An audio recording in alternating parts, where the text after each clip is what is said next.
away, steal away, steal away to Jesus, steal away, steal away home.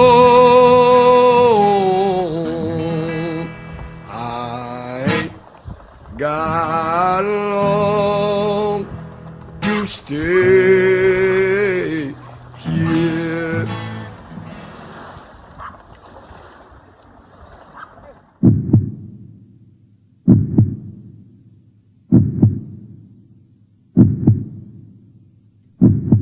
We ran for minutes, not daring to stop for the fear of the men being right behind us. That is why we didn't see the two men that jumped out of the forest in front of us. They threw nets over us and we were captured.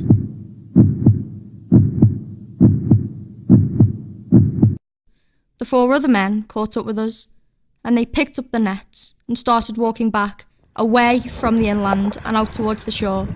I was scared out of my mind. What was to become of me? I thought about the horrible tales, about the white men and ship and the whip and the land on the other side of the big river. What I now know is the ocean. Tahei was carried next to me. He was still a young boy. After minutes of walking, we arrived at the shore. I could see a big boat out in the water. White and black men were bustling around working. Some were leading other blacks, like me and Tahei, towards a wooden cage. There were already a few other men and women who looked distressed and hysterical. I never thought this would happen to me. The 6 men that had caught me and Tahei walked over to a cage and dumped us inside. Somehow, the white men managed to get us all on the ship.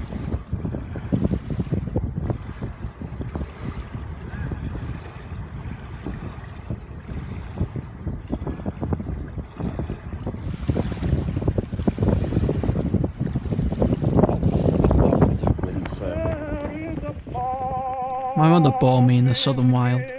I am black, but oh, my soul is white. White as an angel is the English child, but I am black. Is it bereaved of light? My mother taught me underneath a tree, and sitting down before the heat of day, she took me in her lap and kissed me, and pointed to the east, began to say, "Look at the rising sun. There God does live. He gives his light, and he gives his heat away. And the flowers, and the trees, and the beasts, and the men receive, comforting in morning, joy in the noonday. And we are put on earth a little space, that we may learn to bear the beams of love. And these black bodies and these sunburnt face are but a cloud, and like a shady grove. For when our souls have learnt the heat to bear, the cloud will vanish, and we shall hear his voice saying, 'Come from the grove, my love and care, and round my golden tent like lambs rejoice.' This my mother say, and kiss me. And this I say to the little English boy, when I am black, and he from white, cloud free, and round the tent of God like lambs we joy, I shall shade him from the heat till he can bear, to lean in the joy of our Father's knee. And then I'll stand and stroke his silver hair, and be like him, and he will then love me."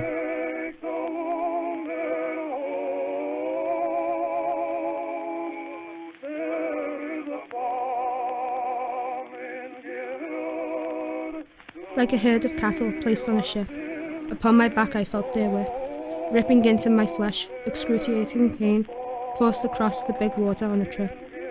Living in darkness with little to eat, I feel the chains around my feet. Amidst tortured cries the ship did shriek. Waves pounded the hull with the relentless beat. Only once a day we would see the sky.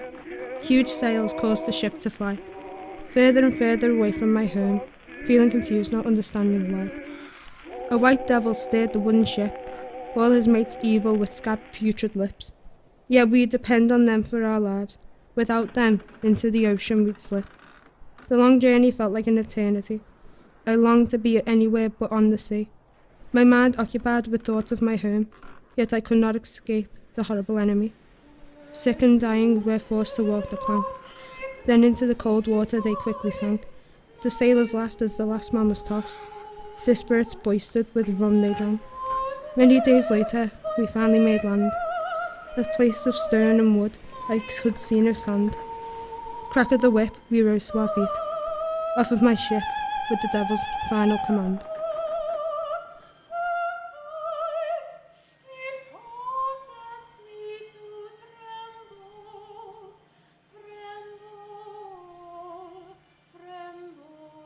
The sale began. Young girls were there, defenceless in their wretchedness, whose stifled sobs of deep despair revealed their anguish and distress.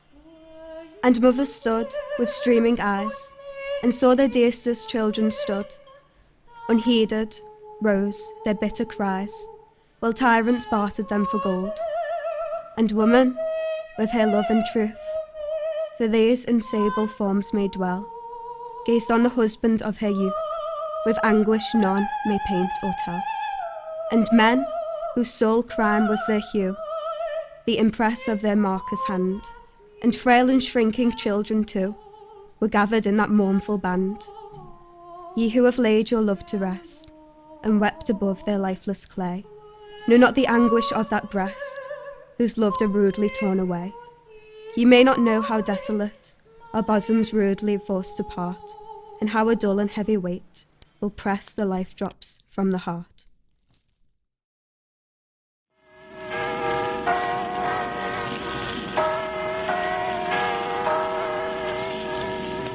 We have been sitting this fortnight on the African Company. We, the British Senate, that temple of liberty and bulwark of Protestant Christianity, have this fortnight been pondering methods to make more effectual that horrid traffic of selling Negroes. It has appeared to us that 46,000 of these wretches are sold every year to our plantations alone. It chills one's blood. I would not have to say that I voted in it, for the continent of America.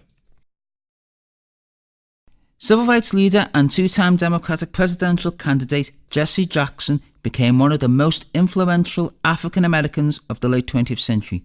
He rose to prominence working with Martin Luther King, Jr.'s Southern Christian Leadership Conference, and was at the Memphis Hotel with King when he was assassinated.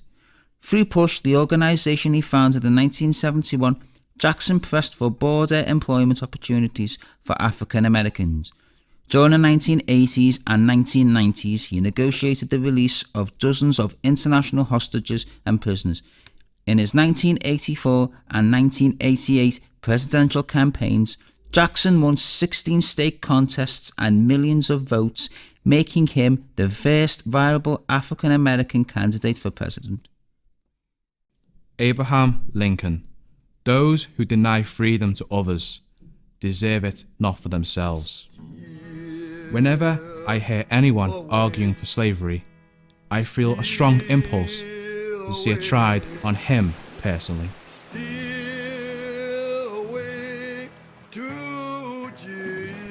Not like the brazen giant of Greek fame, with conquering limbs astride from land to land.